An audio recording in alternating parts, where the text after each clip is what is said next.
सर्वमेतदा रथंग मन्ये। मैं आपके प्रत्येक वचन को परम सत्य मानता हूं। अर्जुन भी कहते हैं कि भगवान के व्यक्तित्व को समझना अत्यंत कठिन है और देवता भी उनके वास्तविक स्वरूप को नहीं समझ सकते। इसका अर्थ यह है कि मनुष्य से भी श्रेष्ठ देवता भी भगवान के स्वरूप को समझने में असमर्थ हैं। अतः सामान्य लोग भगवान को कैसे समझ सकते हैं यदि वे भगवान के भक्त नहीं हैं? अतः भगवत गीता को भक्तिपूर्वक स्वीकार करना चाहिए। कृष्ण को कभी भी अपने समान नहीं समझना चाहिए। कृष्ण को न तो कोई साधारण व्यक्ति समझना चाहिए, न ही उन्हें कोई महापुरुष। कृष्ण स्वयं परमेश्वर हैं। अतः भगवत गीता के कथन के अनुसार या अर्जुन के कथन का अनुसरण करते हुए जो व्यक्ति भगवत गीता को समझने का प्रयास कर रहा है, उसे कम से कम सैद्धांतिक रूप से यह स्वीकार करना चाहिए कि कृष्ण परमेश्वर हैं। और यदि कोई ऐसा विनम्र भाव अपनाता है, तो भगवत गीता को समझना संभव है।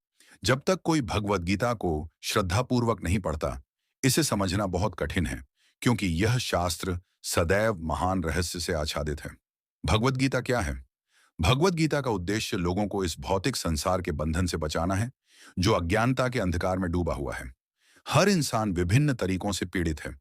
जैसे अर्जुन को भी कुरुक्षेत्र युद्ध के दौरान एक कठिन समस्या का सामना करना पड़ा था। अर्जुन ने भगवान के सामने आत्मसमर्पण कर दिया और परिणाम स्वरूप भगवान ने उन्हें गीता का ज्ञान दिया। इस भौतिक संसार में केवल अर्जुन ही नहीं, बल्कि हम सभी हमेशा चिंता और परेशानी से ग्रस्त रहते हैं, और इसका कारण भौतिक अस्तित्व है। इस भौतिक संसार के अस्थायी वातावरण में हमारा अस्तित्व अस्तित्वहीनता के समान है।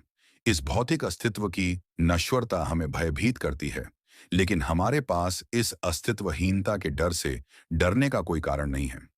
हमारा अस्तित्व शाश्वत है, लेकिन किसी कारण से हम एक बुरे अस्तित्व से बंध गए हैं। बुराई का मतलब है जो मौजूद नहीं है। इस नश्वर अस्तित्व के कारण निरंतर कष्ट सहने वाले सभी लोगों में से केवल कुछ ही अपनी दयनीय स्थिति का एहसास करते हैं और प्रश्न करने लगते हैं, मैं कौन हूं? मैं कहां से आया हूं? मैं इस दुर्दशा में क्यों फंस गया हूं? इत्यादि। जब तक मनुष्य अपनी भ्रांतिपूर्ण स्थिति पर विजय प्राप्त नहीं कर लेता, अपने दुख और कष्ट के प्रति जागरूक नहीं हो जाता और इस स्थिति से मुक्ति की खोज नहीं करता, तब तक वह इस स्थिति से मुक्ति नहीं पा लेता।